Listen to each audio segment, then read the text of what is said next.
Gracias, Pastor César. Muy agradecido. Dios les bendiga en esta preciosa noche. Nuestros corazones están con ustedes. Antes de partir de Nueva York este domingo, en todos nuestros servicios de adoración, les tuvimos presentes en nuestros corazones por la crisis que estaban viviendo. Les traigo también un saludo muy cordial de parte de nuestra iglesia, como mencionó el pastor, en Queens, en la ciudad de Nueva York, y particularmente de La Mancha peruana, que es parte de nuestra congregación. Mis causitas peruanos me encargaron, no se olvide de saludar a nuestra gente de parte nuestra, así que estoy cumpliendo la misión. Ellos me han ido peruanizando, al punto de que ya sé lo que es el caucao, la jalea, en fin, todas las palabras importantes del vocabulario peruano, ¿no es cierto? Pero ellos aman a Cristo como ustedes y me pidieron encarecidamente que les saludara. Recuerdo, el año pasado tuve la oportunidad de estar en Perú 2 veces y anteriormente hacía 20 años que no venía a Lima. Pero la última vez, hace 20 años atrás, en la víspera cuando estuve, recuerdo la víspera antes de regresar a Estados Unidos, habíamos venido con un grupo de pastores de diferentes denominaciones, pentecostales, bautistas, Asamblea de Dios, y habíamos 3 pastores aliancistas. Y en la víspera antes de nuestra partida salimos a comer cerca de Miraflores. En aquellos tiempos, si ustedes recuerdan, todo el mundo en Lima taxiaba, o por lo menos era la impresión que teníamos. Tomamos unos taxis, salimos a comer y el coordinador del grupo nuestro era un joven colombiano. Había llevado todos los pasaportes de todos nosotros porque partíamos el siguiente día y él se olvidó del paquete donde estaban todos los pasaportes en el piso del taxi donde estábamos. Salimos de allá, él se dio cuenta de su error, el taxista se había ido. Todos estábamos desesperados y usted sabe lo que hacemos los cristianos cuando estamos desesperados. Empezamos a orar, hicimos un círculo, todos los pastores empezamos a orar y ustedes saben cómo los pastores oran, ¿no es cierto? Son bíblicos, son fervientes y prolongados. Así que estuvimos orando como por 45 minutos. Al final del último amén sonó el timbre de la puerta y era precisamente el taxista que volvía con todos nuestros pasaportes. Se había olvidado de quiénes éramos y había dado vueltas a todas las personas que había dejado anteriormente. Pero se pone mejor, guarden el aplauso. Y cuando viene el taxista, nosotros estábamos llenos de gozo y dijimos: aleluya, gloria a Dios, no sabe la alegría que nos da verte. Y él dijo amén. Y cuando dijo amén, alguien le preguntó: oye, ¿y tú eres cristiano? Y él dijo sí. Y le preguntamos: ¿y en qué iglesias te congregas? Y él dijo: soy de la iglesia Alianza Cristiana y Misionera. Y por supuesto, al decir eso, yo me fui a la carne. Miré a mis hermanos bautistas, pentecostales y asambleístas de Dios y les dije: ven la clase de líderes que producimos en la Alianza. Por supuesto, somos todos del Señor, ¿verdad que sí? Pero esa es mi última memoria que tengo de esa vez que vinimos acá. Yo quisiera invitarte ahora, si eres tan amable y abres la palabra de Dios, quisiera invitarte a que fueras conmigo al Evangelio según San Lucas, el capítulo 5. El capítulo 5, vamos a leer los primeros 10 versos del Evangelio según San Lucas, capítulo 5, del 1 al 10. El tema de esta noche que me han asignado es Pedro, autosuficiente y consagrado. Y queremos hablar de la vida de Pedro y de la gran lección que Cristo le enseñó a él por el gran amor que le tenía. Y es la misma lección que quizás, gracias hermana, muy amable, es la misma lección que nosotros necesitamos aprender. El Evangelio según San Lucas capítulo 5 versos del 1 hasta el 10 dice así la palabra de nuestro Dios. Aconteció que estando Jesús junto al lago de Genezaret, el gentío se agolpaba sobre él para oír la palabra de Dios. y vio 2 barcas que estaban cerca de la orilla del lago, y los pescadores, habiendo descendido de ellas, lavaban sus redes. Y entrando en una de aquellas barcas, la cual era de Simón, le rogó que la apartase de la tierra un poco, y sentándose enseñaba desde la barca a la multitud. Cuando terminó de hablar, dijo a Simón: boga mar adentro y echad vuestras redes para pescar. Respondiendo Simón le dijo: Maestro, toda la noche hemos estado trabajando y nada hemos pescado, mas en tu palabra echaré la red. Y habiéndolo hecho, encerraron gran cantidad de peces y su red se rompía. Entonces hicieron señas a los compañeros que estaban en la otra barca para que viniesen a ayudarles, y vinieron y llenaron ambas barcas de tal manera que se hundían. Viendo esto, Simón Pedro cayó de rodillas ante Jesús diciendo: apártate de mí, Señor, porque soy hombre pecador. Porque por la pesca que habían hecho, el temor se había apoderado de él y de todos los que estaban con él. Y asimismo de Jacobo y Juan, hijos de Zebedeo, que eran compañeros de Simón. Pero Jesús dijo a Simón: no temas, desde ahora serás pescador de hombres. Y cuando trajeron a tierra las barcas, dejándolo todo, le siguieron. Oremos, amados hermanos. Padre amado, venimos delante de ti en el nombre precioso de Jesucristo. Tu palabra es poder y vida, y en esta noche te pedimos que nos hables a través de ella. Tú conoces el corazón de cada uno de nosotros, porque aún los cabellos de nuestras cabezas son contadas por ti. Oh Dios, tú que sabes lo que hay en el corazón de cada uno de nosotros, las luchas, los dolores, las angustias que cada uno de nosotros llevamos por dentro, aunado al hambre y la sed que tenemos de ti. Llena ahora nuestro corazón de tu palabra.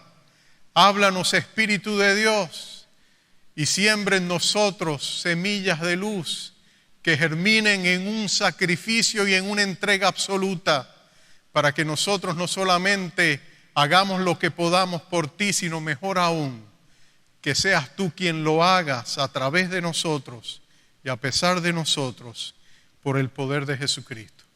En su nombre te lo pedimos para su gloria. Amén y amén.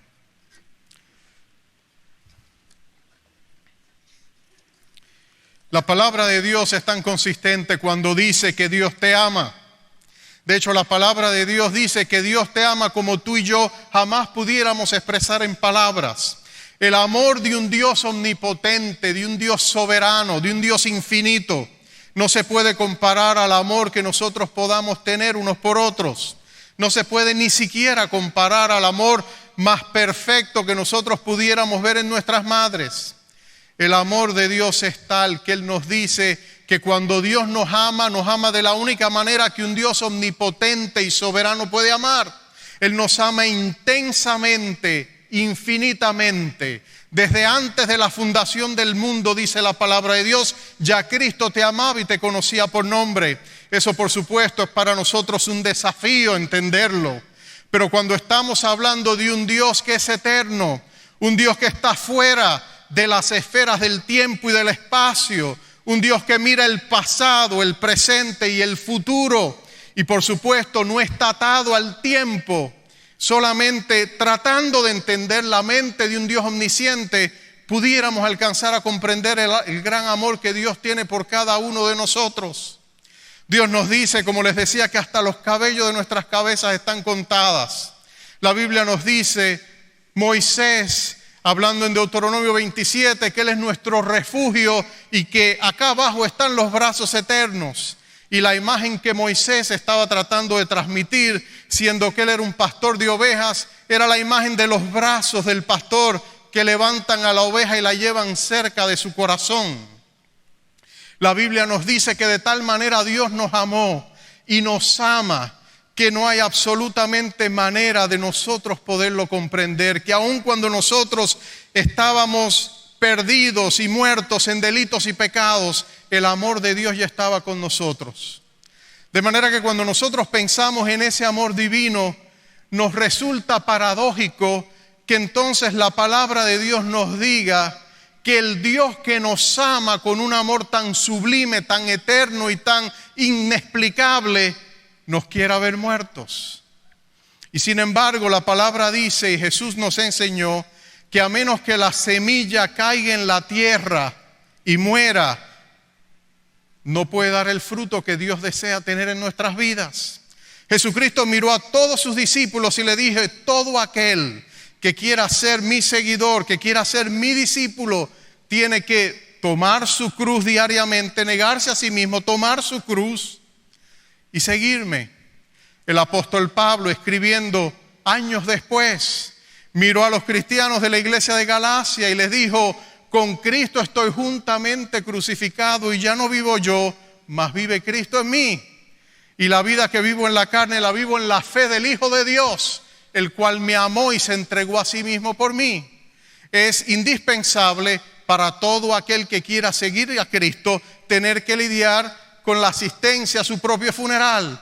No estamos hablando de una muerte literal, no estamos hablando del suicidio, estamos hablando del llamado irrevocable de un Dios que nos ama, a morir a nosotros mismos, a negarnos a nosotros mismos, para que entonces la vida de Cristo pueda transmitirse y manifestarse a través de nosotros. Porque Dios no está tan interesado en lo que tú puedes hacer por Él, como Él está interesado en lo que Él puede hacer a través de ti y a pesar de ti.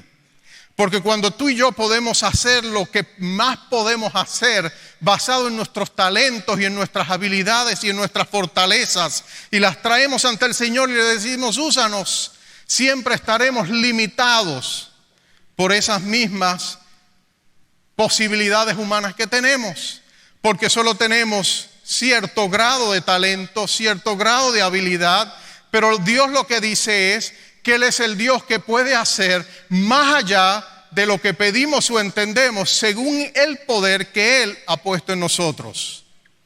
Esa es una de las lecciones vitales que tenemos que aprender en la vida cristiana, el concepto de que para Dios hacer lo imposible a través de nosotros, primero nosotros tenemos que rendir nuestras vidas completas y absolutamente a Él.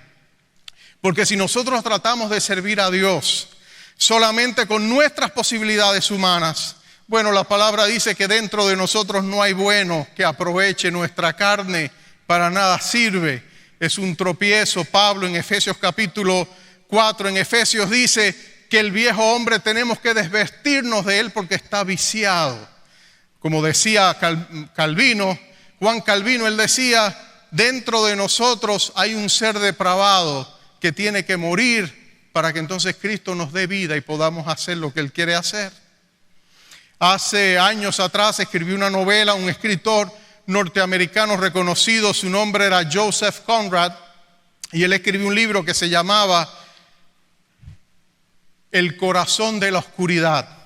Estaba inspirada en la vida de un hombre llamado Henry Morton Stanley. Este había sido un reconocido periodista que el London Times, un periódico londinense, había enviado para encontrar el paradero del famoso misionero David Livingstone. David Livingstone era un médico que había partido al campo misionero, pero después de la muerte de su esposa se había adentrado al corazón del Congo y hacían 6 años que no se sabía nada de él. Y toda Inglaterra quería saber qué pasó con David Livingstone. Así que llamaron a este periodista Stanley y lo mandaron al Congo, y él estuvo buscando con más de 200 personas que iban con él, entre mercenarios y guías e indígenas, hasta que 9 meses después se encontró a David Livingstone. Por supuesto, cuando él regresó a Inglaterra y dio las noticias, se hizo una celebridad. Él dijo que el encuentro con Livingstone le había transformado porque había estado en la presencia de un hombre de Dios. Y aunque él hasta ese entonces no había sido muy religioso, llegó convertido. Se hizo toda una celebridad londinense, escribió un libro, y cuando 2 años después muere David Livingstone, este hombre dice: ¿saben qué? Yo voy a regresar a África a terminar la obra de David Livingstone. Yo voy a acabar con el tráfico de esclavos y voy a llevar el evangelio hasta donde no pudo llevarlo Livingstone. El problema era que Henry Morton Stanley no era David Livingstone. No había tenido la experiencia cristiana, la experiencia con Dios que Livingstone había tenido, y sobre todas las cosas no conocía lo que era una entrega total a Cristo como lo había hecho David Livingstone. Él fue al Congo, se unificó a un rey de Bélgica, Leopoldo, y allá lo que hizo fue, él fue a salvar al mundo, pero lo que hizo fue desatar un genocidio que costaría la vida a 10 millones de congolenses. Porque él iba ya a conquistar, no con las armas espirituales, sino con las armas de la carne. Y eso es lo que sucede cuando nosotros, en vez de rendir nuestras vidas a Cristo, tratamos de servirle a Él con solamente nuestras habilidades, sin hacer una entrega y una rendición completa a Cristo. Yo tuve el privilegio de entender esta verdad temprano en nuestro ministerio.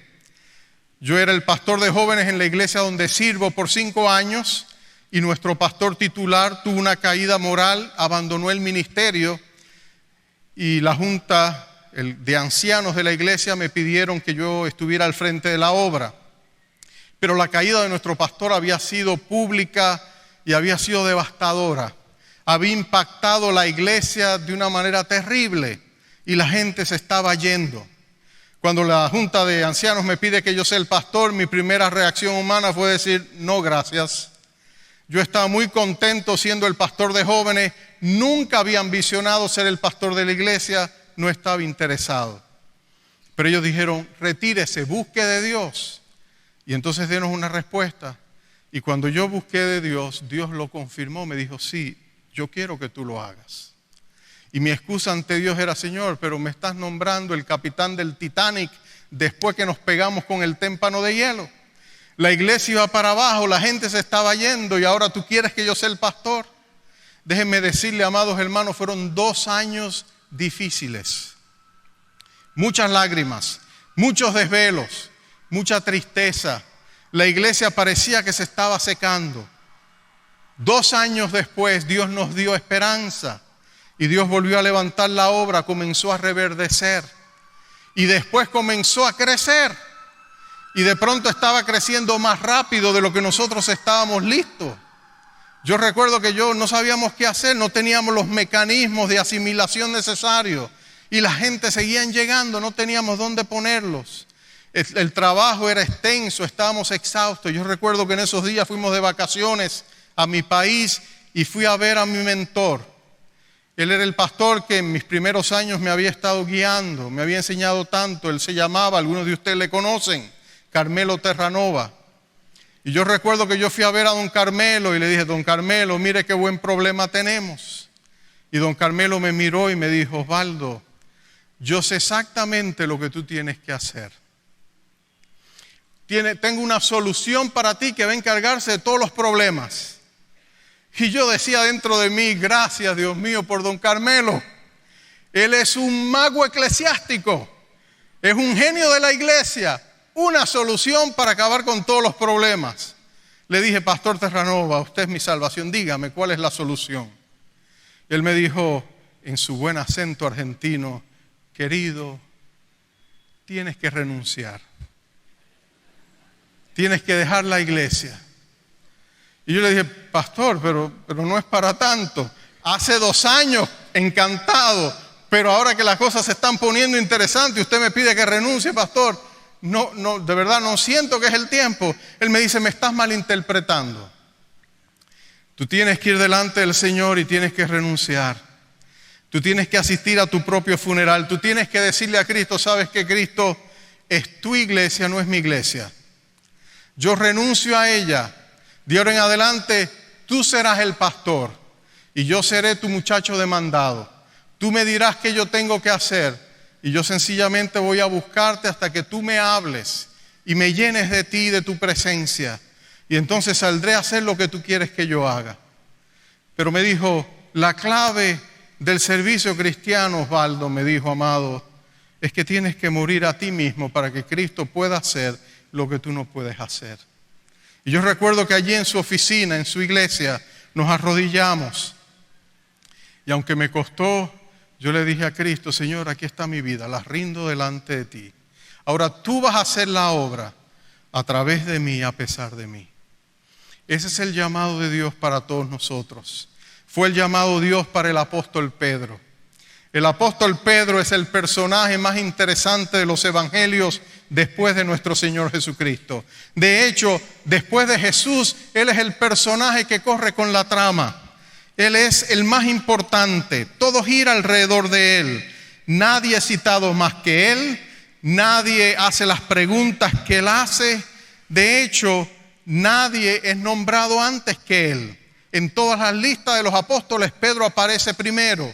Y se ve que es un orden de importancia, porque después que se menciona a Pedro, siempre termina con Judas, el que lo traicionó. Él era el líder indiscutible de los 12. De hecho, era su representante y vocero. Del grupo más selecto de los 3, Pedro era la voz cantante. Y él tenía las cualidades que tenía todo pescador que pescaba en la villa pesquera de Capernaum. Él tenía esas 4 cualidades. Él era paciente, era perseverante, él era valiente y él era oportunista. Era paciente porque todo pescador tiene que ser paciente. Quizás como todo taxista ahora en Lima tiene que ser paciente, ¿no es cierto? Tenía que ser perseverante. Usted lo encuentra después de pasar una noche sin pescar, lavando las redes, preparándose para el siguiente día. Él sabía que la perseverancia era indiscutible, era valiente porque todo pescador que se lanzaba al mar de Galilea no tenía garantizado el regreso, pues se levantaban algunas ventiscas y tormentas y algunos no regresaban. Y por supuesto era oportunista porque él reconocía una buena oportunidad cuando la veía. Sabemos de Pedro que era impetuoso, que muchas veces hablaba antes de pensar y actuaba antes de pensar, era impulsivo. De hecho, cuando nosotros miramos a Pedro, es la figura más humana de los evangelios y es lo que hace que a nosotros nos encante, porque tú y yo pensamos y decimos, bueno, si Dios tuvo tanta paciencia con Pedro como era Pedro, sin duda que la va a tener conmigo, ¿no es cierto?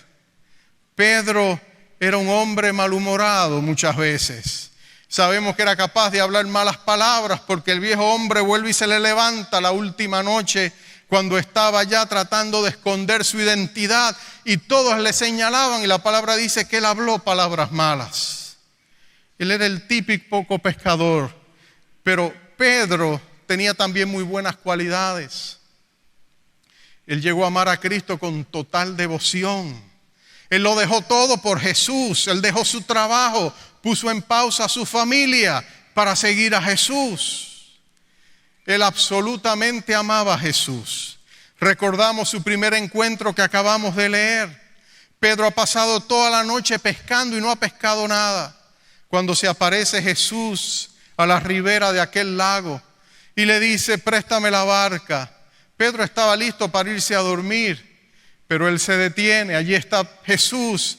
Él conocía a Jesús, ya había pasado un tiempo con Jesús. Su hermano Andrés se lo había presentado. Había escuchado a Jesús, le respetaba, admiraba a Jesús.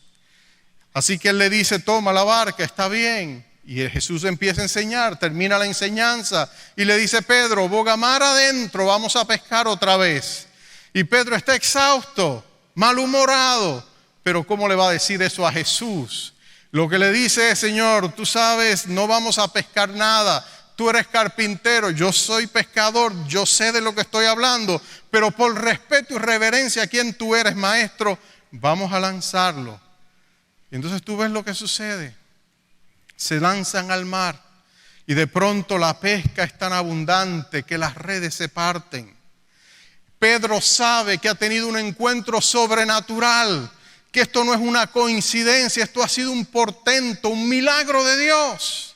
E inmediatamente él sabe que está frente a la presencia de algo que no puede explicar.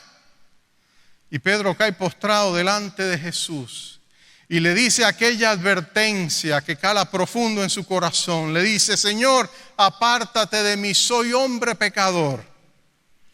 Pedro tenía la capacidad de mirar a su propio corazón y darse cuenta que su corazón no era perfecto para con Dios. Henry Morgan Stanley nunca miró dentro de su corazón y no sabía lo que había en su corazón. Gary McIntosh, un escritor cristiano, escribió un libro interesante, se dice Venciendo el lado oscuro del liderazgo. Y la premisa de su libro es sencilla, dice que nosotros los seres humanos somos como lunas, no como soles. Los soles reproducen su luz, las lunas no pueden reproducir luz, solo pueden retransmitirla. La luz que reciben del sol la retransmiten, pero siempre mantienen un lado oscuro, mientras que tienen el lado brillante. Y lo que dice McIntosh es que en nosotros, en cada uno de nosotros, hay un lado oscuro del cual nosotros tenemos que cuidarnos. No está hablando solamente de la carne. Él dice que muchas veces en las vidas nuestras hay heridas que nosotros llevamos por dentro. Hay corazones quebrantados que están dentro de nosotros. Hay áreas que están escondidas, heridas, nuestros traumas, nuestras experiencias dolorosas. Y las llevamos escondidas porque no las presentamos para que nadie las vea. Y ese lado oscuro de nuestra vida es el lado del que tenemos que cuidarnos. Cristo no se intimida porque ve el lado oscuro de Pedro.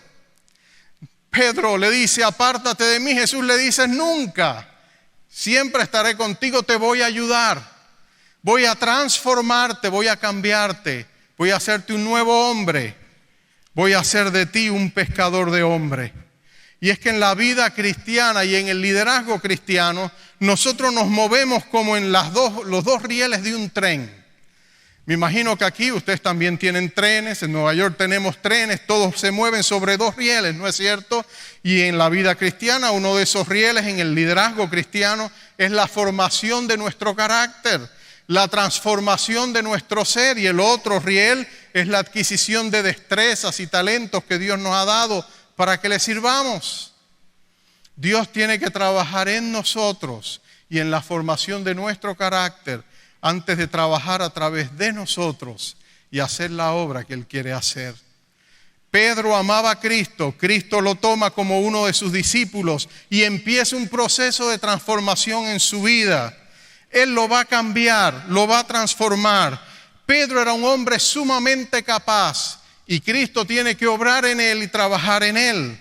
Sabemos que Pedro era capaz y Pedro se entrega por completo a Jesucristo, pero vemos todavía las luchas que hay en su ser.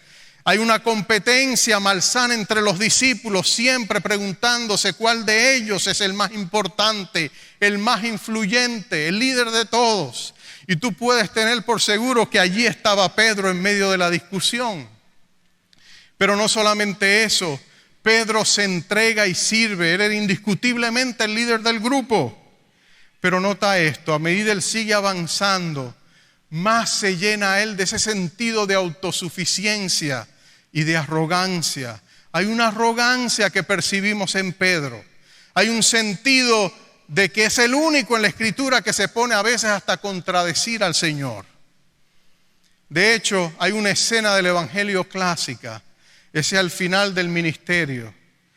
Después que Pedro ha confesado delante de todos los discípulos y le ha dicho a Cristo, tú eres el Hijo de Dios, tú eres el Mesías, el Hijo del Dios viviente. Inmediatamente Jesús le dice, Pedro, eso no te lo ha revelado ni carne ni sangre, te lo reveló mi Padre que está en los cielos. ¿Y cuál fue la reacción de Pedro? ¿Tú te imaginas todo ese sentido de arrogancia que había en él? No sé cómo harán acá en el Perú, pero allá en Estados Unidos hacen así y dicen, qué importante soy, ¿no es cierto? Pedro se sentía como la última Inca Kola fría en el desierto. Él se sentía que estaba sobre todos los demás. Él miraba a los demás discípulos y sin decir palabra les estaba diciendo, muchachos, se acabó la competencia. Hay un ganador, el trofeo me lo llevo a la casa. Jesús lo ha dicho. Y sin embargo, Jesús quiere cambiar a Pedro y lo va a hacer de tres maneras. Primero, Jesús lo va a amar a pesar de sus imperfecciones. Jesús va a amar a Pedro a pesar de sus defectos, como Él nos ama a cada uno de nosotros. Él lo va a amar con un amor intenso y con un amor intencional, Cristo le va a ofrecer una relación de amor a Pedro, porque Cristo realmente nos transforma y nos cambia a través de una relación de amor con nosotros. Pedro ama a Pedro a pesar de Pedro. Va a tener una paciencia infinita con él. De hecho, lo va a considerar su amigo. Cuando se sientan a cenar, usualmente Pedro va a ocupar el lado de la izquierda, que era considerado el puesto del amigo. En aquellos tiempos, cuando la gente se sentaba a comer en grandes grupos, usualmente la persona que estaba en la cabeza o que era la persona, el centro de atención, la persona importante en el grupo, se reclinaba sobre la mesa de un codo y comía con la mano izquierda. La persona que se sentaba a su derecha ocupaba el lugar de honor. Y constantemente en los evangelios tú encuentras a Juan sentado a la mano derecha del Señor. Pero en la mano izquierda era la mano del amigo. Y ahí tú siempre casi encuentras a Pedro. Jesús ama a Pedro y a través de su amor va transformando el corazón de Pedro. Hasta que Pedro llega a tener una devoción absoluta por Jesús. Pero la segunda manera en que él cambia a Pedro es cuando le llama a él, como a todos los discípulos de él, a morir, a rendirse, a entregarse, a negarse a sí mismo, a tomar su cruz y a seguirle. Porque Cristo sabe que el viejo hombre o la vieja mujer que hay dentro de nosotros no puede ser reformado, no puede ser santificado, no puede ser transformado. Tiene que morir. Y la única manera de hacerlo es enfrentando esa entrega total a la que Cristo nos llama. Pedro tuvo que enfrentar eso.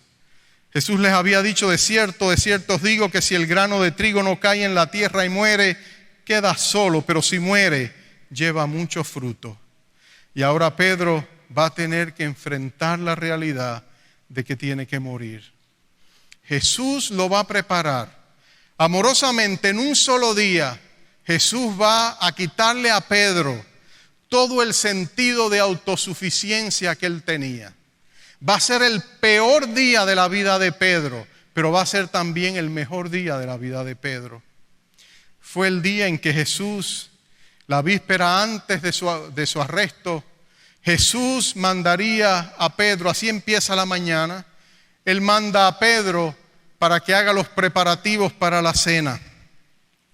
Ahora es interesante que él manda a Pedro. Usualmente ese trabajo era menial, era para los sirvientes. Eso significaba que él tenía que ir y hacer las compras de especias y manzanas y almendras, hierbas amargas, escoger el becerro, prepararlo todo. Usualmente esa labor no se le daba al líder del grupo. De manera que cuando Jesús se la asigna, Pedro lo podría muy bien interpretar como una pequeña democión. No llamaron a Judas a hacerlo, no llamaron a ninguno de los demás, llamaron a Pedro, pero Pedro obedece. Él está consciente de que lo que nosotros hacemos no es lo que nos dignifica, es para quien lo hacemos lo que nos trae alegría y gozo, de manera que él sale a hacerlo.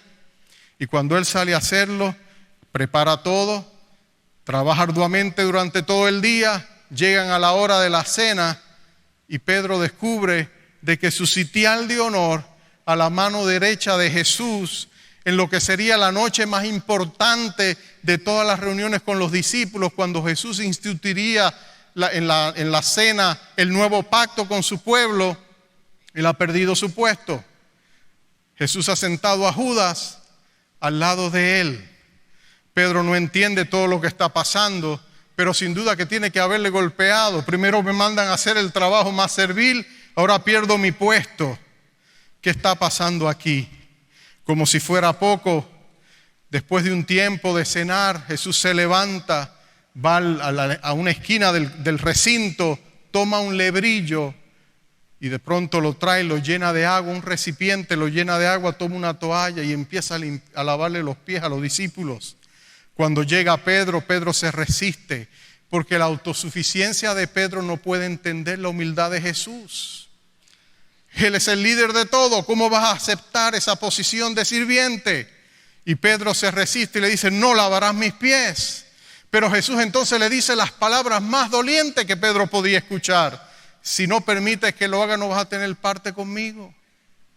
Y ahí Pedro, que quiere expresarle a Jesús que él todavía es su devoto seguidor, le dice, entonces no me laves solo los pies, dame un baño completo.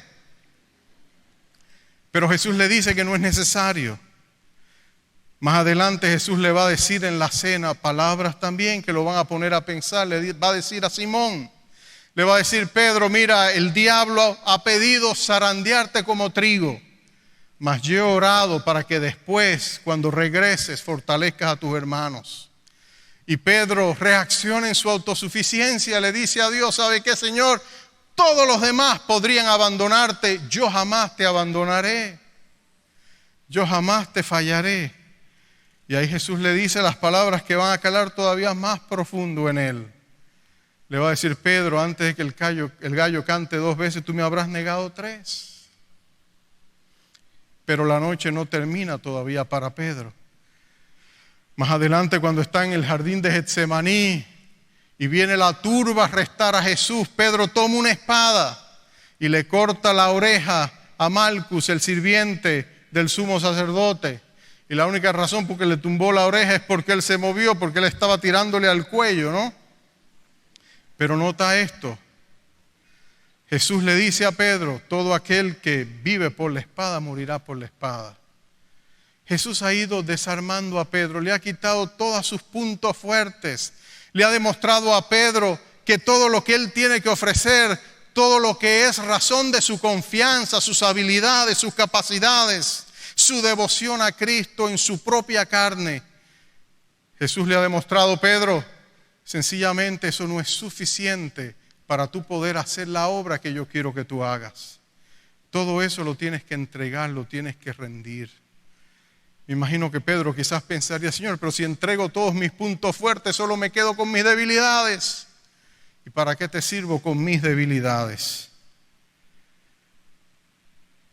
Más tarde, después que Cristo es arrestado, Pedro cumple la profecía bíblica y 3 veces niega al Señor. Hay una escena tierna donde nosotros la vemos en los evangelios, pero particularmente el evangelio de Lucas lo hace tan obvio, tan evidente. Es cuando Pedro lo niega por 3ª vez y se pone de pie y maldice y de pronto mira y ve por las puertas abiertas donde está Jesús enjuiciado. Dice que las miradas de Pedro y la de Jesús se cruzan. Y Pedro usa una palabra griega para denotar la mirada de Jesús. Y era una mirada penetrante, dolorosa. Y ahí es que Pedro, herido por eso, sale afuera y llora amargamente.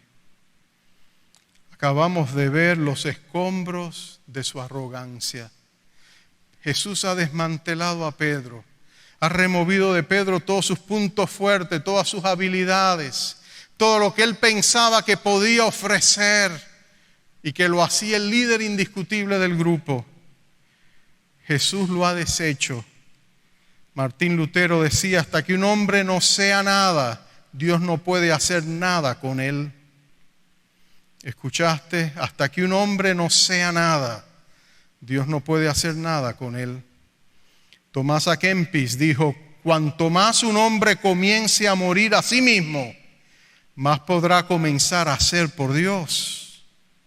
Bill Bright, un hombre que Dios usó poderosamente, posiblemente más personas vinieron a Cristo a través del ministerio de Bill Bright, especialmente con la producción de la película Jesús, que ningún otro evangelista en la historia de la iglesia. Él dijo, todo aquel que he conocido que ha sido usado grandemente por Dios ha atravesado una experiencia de morir a sí mismo, como es descrito en Gálatas 2:20, donde leímos, con Cristo estoy juntamente crucificado. Lo que Él nos está diciendo es la realidad con la que Pedro es enfrentado. A menos que Pedro muera y se dé cuenta que en la carne no le es de ninguna utilidad a Dios, Pedro no tiene nada que hacer en el reino de Dios. Cristo quiere que Pedro muera. Cristo quería que yo muriera. Cristo quiere que cada uno de nosotros muera. ¿Por qué? porque no es para dejarnos muertos, es para levantarnos a una nueva vida de poder, donde Dios puede hacer lo imposible a través de nosotros. Amado, sin duda que tú tienes tus talentos. Dios nos ha dado talentos y capacidades, y el deseo nuestro es ponerlas al servicio de Cristo. Pero si nosotros primero no las rendimos ante Él, nuestros puntos fuertes, nuestras fortalezas, se convertirán en nuestras debilidades. Porque tendremos a descansar en nuestras propias habilidades, y el reino de los cielos se establece en el poder de Dios. Dios no está interesado en usar lo mejor que tú tienes. Dios quiere hacer algo más maravilloso que eso. Dios quiere que tú mueras a esas habilidades para entonces Él hacer lo imposible a través de ti y a través de mí. Y cuando tú y yo estamos dispuestos a rendirnos completamente a Cristo, y es una crisis y un proceso, pero cuando damos ese paso inicial y entregamos nuestra vida completamente a Dios, entonces Dios puede hacer lo imposible a través de ti y a través de mí. Hace unos años atrás, una hermana de nuestra iglesia me llamó desesperada y me dijo: Pastor Cruzado, mi hijo, mi único hijo, está en el hospital y se está muriendo. Johnny estaba en las últimas, era un joven de unos 30 años. Después de los servicios salimos disparados con uno de nuestros pastores para visitar a Johnny en el hospital. Cuando llegamos estaba el doctor de cabecera hablando con la hermana Olga, y yo llegué y me presentó y él me dijo: le queda menos de una hora a este muchacho. No hay nada que podamos hacer por él.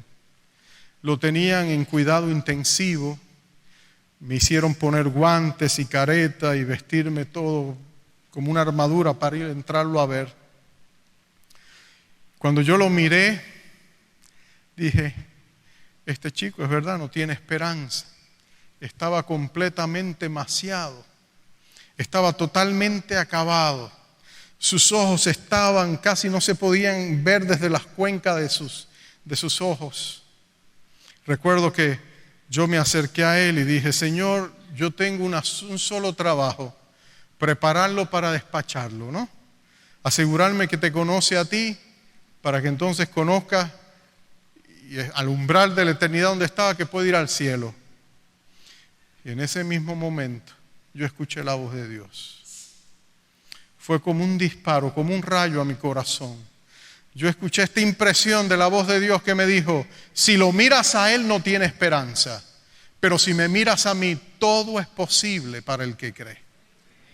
Y yo miré a aquel joven muerto y de pronto lo que yo sentí fue vergüenza. Porque en mi propia carne yo solo veía muerte. Con mis propios recursos yo no veía esperanza. Con el poder de mi carne lo único que yo veía es que este joven estaba listo para irse a la eternidad. Pero los ojos de mi Señor eran más poderosos que los míos. Dios quería hacer lo imposible a través de mí y a pesar de mí. En ese momento, antes de tomarle las manos y orar por él, yo hice una breve oración y le dije a Cristo: Señor, perdóname. Perdóname por mi incredulidad. Perdóname por olvidar que tú eres el Dios de lo imposible.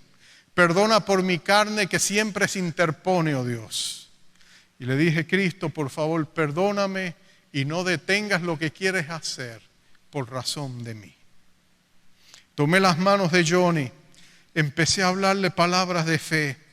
Le dije: Johnny, el Señor Jesucristo te ama. El Señor Jesucristo murió por ti. El Señor Jesucristo es Señor en el cielo y en la tierra. Nada es imposible para Él. Y Él tiene todo el poder de levantarte si tú crees. ¿Tú crees que Cristo lo puede hacer? Y con voz trémula me dijo: pastor, desesperado, me dijo: pastor, sí, que lo haga. Y oramos. Y yo salí de aquel hospital, lo encomendé a Dios, pero mira lo que hizo Dios. En menos de 24 horas, Johnny estaba en su casa, y en menos de 36 horas estaba de vuelta en su trabajo en el aeropuerto Kennedy. Dios lo había hecho a pesar de mí. Pero ¿entiendes por qué nosotros no podemos servir a Dios aún con lo mejor que tenemos? A menos que lo rindamos primeramente a Él. Termino con esto, amados. En Efesios 3:20 hay un verso de la palabra que nos inspira. Allí el apóstol Pablo dice que Dios es aquel que puede hacer todas las cosas mucho más abundantemente de lo que pedimos o entendemos, según el poder que ha puesto en nosotros.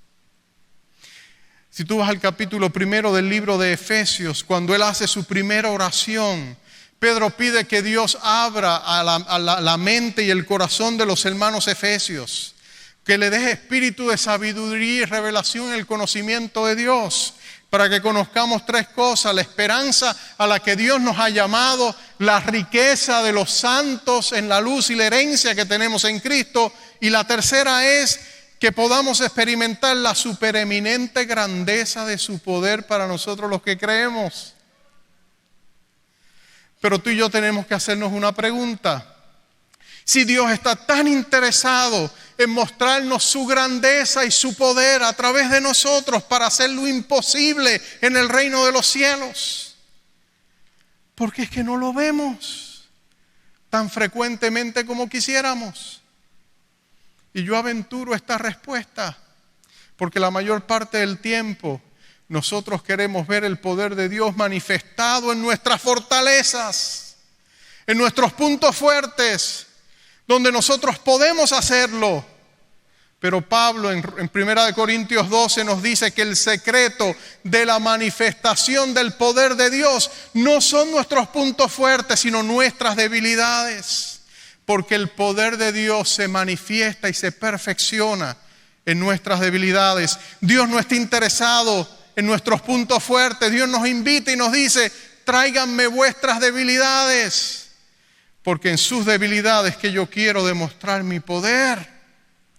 Y cuando tú y yo venimos y nos deshacemos ante Él y le decimos: Señor, hazlo a pesar de mí. Señor, te entrego mi vida, te entrego todo lo que soy. Ahora haz tú lo que yo no puedo hacer. Cristo entonces puede hacer lo imposible a través de nosotros. Yo te pregunto en esta noche: ¿cuáles son tus debilidades? ¿Cuáles son tus debilidades? ¿Cuáles son las áreas de tu vida donde en lo secreto de tu corazón tú te has dado por vencido? ¿Cuáles son aquellas áreas donde tú has dicho y el diablo te ha dicho: lo tuyo no tiene remedio? Nunca tendrás victoria sobre ese pecado oculto. Nunca podrás superar esa debilidad o defecto humano. Tú nunca podrás ser usado por Dios porque mira, cojeas de ese lado. Dios está interesado en tus debilidades y en mis debilidades, y Él quiere que se las traigamos, que pongamos a un lado nuestra vergüenza y vengamos a Él y le digamos: Señor, aquí estoy y aquí están mis debilidades. Perfecciona tu poder en mis debilidades. Pedro le había traído a Jesús sus puntos fuertes y Jesús los fue derrumbando uno a uno hasta que quedaron solo el escombro de todos ellos. Y cuando ya Pedro no tenía nada que ofrecer sino sus debilidades, su vergüenza, su fracaso, su derrota, el de haberle negado 3 veces, entonces Jesús le dijo: Pedro, ahora te puedo usar. Ahora déjame perdonarte, déjame restaurarte, déjame bendecirte, déjame usarte. Y el Pedro que encontramos en el libro de los Hechos es una imagen diferente al Pedro de los Evangelios. Es un hombre que está ungido con el poder de lo alto. Es un hombre que camina con autoridad, pero no en sí mismo, sino en el Cristo resucitado que le ha levantado. Es el Pedro que se levanta ante las autoridades religiosas, a quien antes le tenía pavor, y les dice: Dios ha decretado que obedezca a Dios antes que a los hombres. Y cuando le azotan, sale regocijándose con Juan de que ha sido hallado digno de haber sido usado por Dios. Dios nos llama a una rendición completa de nuestras vidas a Él, para entonces Él mostrarnos que Él puede hacer más allá de lo que pedimos o entendemos, según el poder que Él ha puesto en nosotros. Te pregunto una vez más, amado hermano y hermana en Cristo, amados de Dios, te pregunto una vez más, ¿cuáles son tus debilidades? ¿Estás dispuesto a traérselas a Él para que Dios haga lo imposible a través de ti y a pesar de ti, a pesar de mí? Vamos a orar.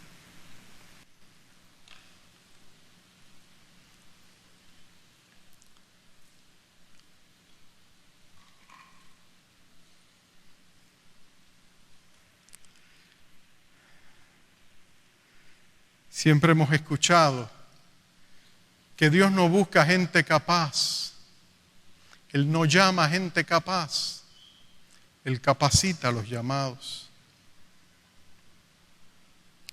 El Dios Todopoderoso, el Dios que hizo el cielo y la tierra, te escogió antes de la fundación del mundo, a ti por nombre, y te puso en Jesucristo nuestro Señor.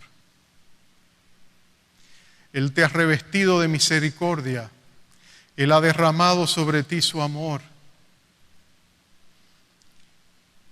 Si tú conoces el amor que Cristo que tiene por ti, tú no lo podrías comprender. Pero no es necesario comprenderlo, sino recibirlo. Señor Jesucristo, yo te pido en este momento, en este instante, antes de tu ministración, Señor amado, desbloquea, destapa nuestros receptores espirituales, nuestros sensores espirituales. Señor, quita de nosotros todo espíritu de vergüenza en este momento. Quita de nosotros ese espíritu de esclavitud y de orfandad que muchas veces sentimos, que nos hace sentir que no somos dignos de ti, que estamos plagados de defectos y debilidades. En lo más profundo de nuestro ser interior pensamos que seguramente que Dios nos ama, pero no entendemos cuánto nos ama. No entendemos que el amor de Dios es personal y que está basado en el precio que su Hijo pagó por nuestros pecados y no está basado en nuestro merecimiento de ese amor.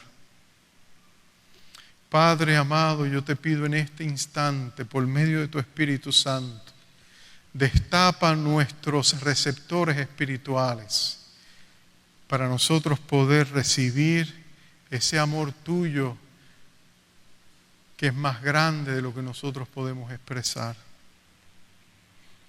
Tú tienes un llamado para cada uno de nosotros y ese llamado es eterno. Ese llamado con que tú nos llamas es un llamado donde te serviremos aquí y el resto de nuestras vidas en la eternidad. A cada uno de nosotros tú nos has dado dones, talentos. Pero amado Dios, en esta hora tú nos estás llamando a poner todo eso ante tus pies.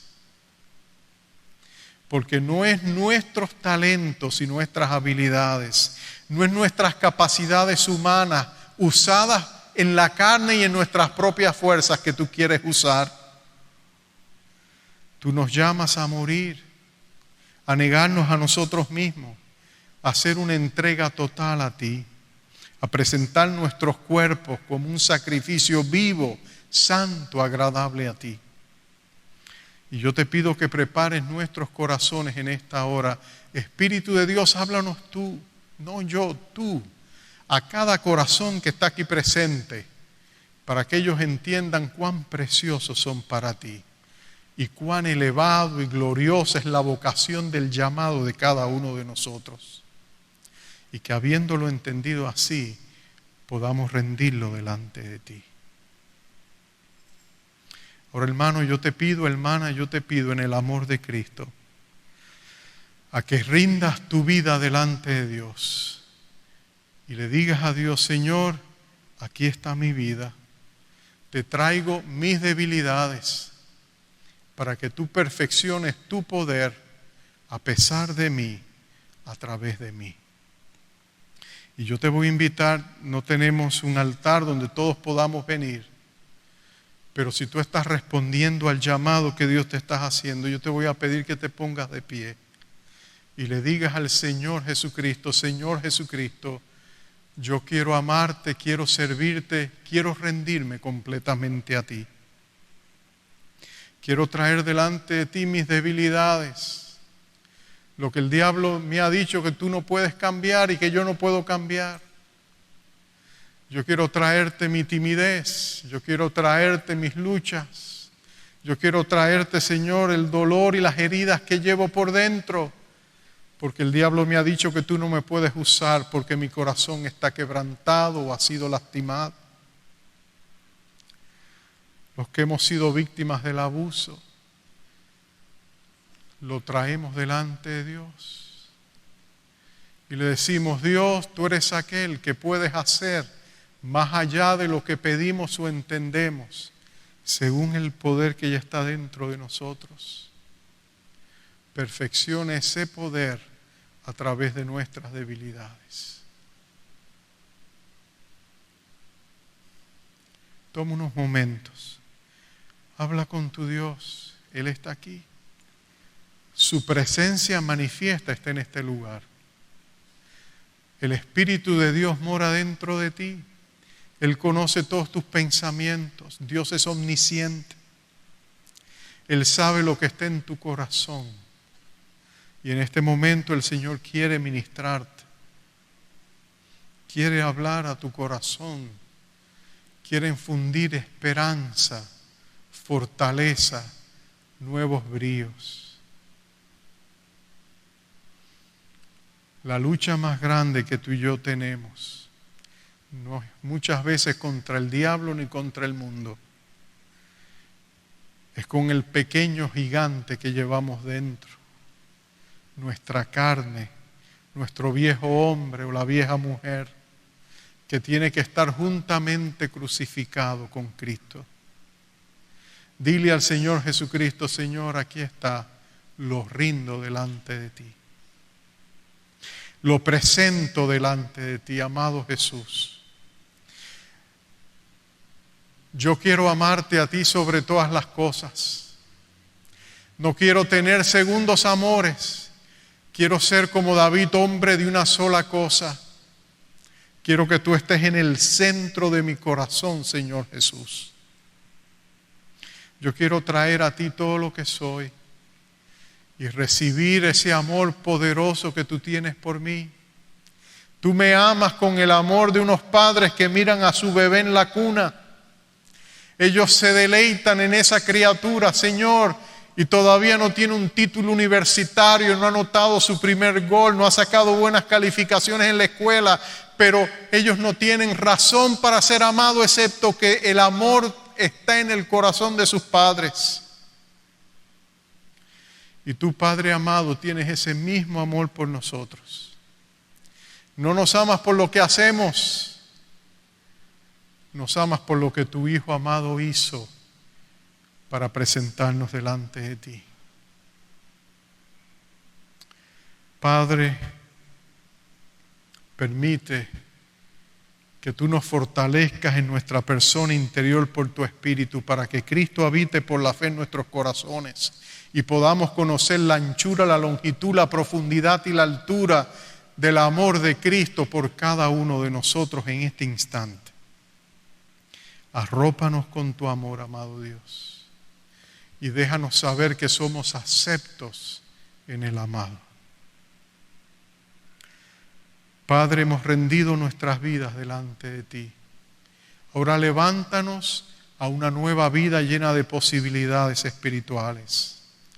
Empodera nuestras vidas, llénanos con el poder de tu Espíritu Santo, para que de aquí en adelante nosotros podamos hacer no lo que queremos, sino lo que tú quieres. No lo que nosotros podemos, sino lo que tú puedes. Padre amado, en este momento, yo te pido que tú selles la obra que estás haciendo en cada uno de nuestros corazones. por el poder y la presencia de tu Espíritu. Y que salgamos de aquí renovados y llenos con un sentido de tu presencia, de tu poder y de tu amor. Y todo lo hemos pedido en el nombre que es sobre todo nombre, el nombre bendito y maravilloso de Jesús. Amén y amén.